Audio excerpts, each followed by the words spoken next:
No doubt, many have heard how Mars is the next space project, and how in just a few years we can possibly put a person on the planet. But let's be honest, if and when we do land on Mars, years later it will go from exploring the planet to then having bases, to next most likely having cities and people living on the red planet, and many people wanting to go to Mars. It still would be a while till that happens, but if it does, how would that affect people back here on Earth? Well, let's take a look with this scenario, but before we jump into hyperspace, please be sure to subscribe, and if you enjoy, please like and share. Now let's get to it.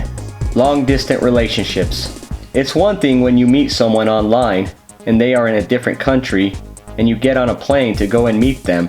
It will be completely different when you are here on Earth and they are on Mars. No longer will you be going to the airport to meet them. Most likely, you will be getting a ticket to the space station or NASA to fly into space to meet them on Mars. The term, "it feels like you two are from completely different worlds," will no longer be a metaphor. Long distance fucking sucks. Hard to commute back and forth. Many people travel to other places, go from Mexico to the United States, Britain to France, Okinawa to mainland Japan, and many other places. These travels can be hectic on people and really be rough on people, showing how stressful it can really be.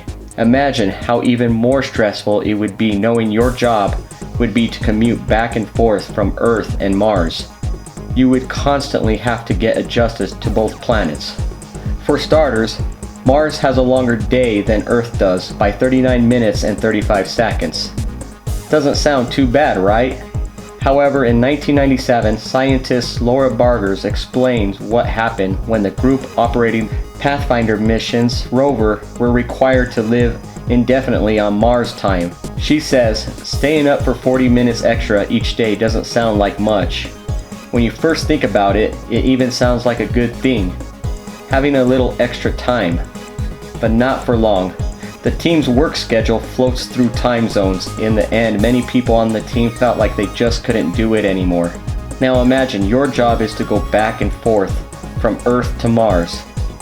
How stressful would that be?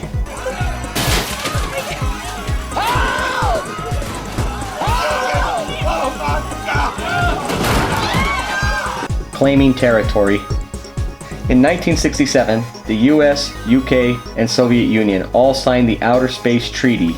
This treaty claims that no nation can claim ownership of space or a celestial body. However, if cities were starting to be built on Mars and people were living in those cities, without a doubt, people would be declaring ownership. Not only that, but the countries who landed on certain regions of the planet would be claiming it as their territories, while other countries such as China, Japan, Russia would be landing on other parts of the planet, building more cities, claiming it as their territories. This, no doubt, would happen. For if history has taught us anything, is that creating a new colony is anything but easy, as many countries and cultures always try to take as much for themselves. History may repeat itself. Between 1788 and 1868, over 162,000 convicts were transported from Britain and Ireland to various penal colonies in Australia. The British government began transporting convicts overseas to American colonies in the early 17th century. The majority of convicts were transported for petty crimes. If Mars is colonized, is it possible history can and would repeat itself, where many people on Earth would want convicts and war criminals to be transported to Mars?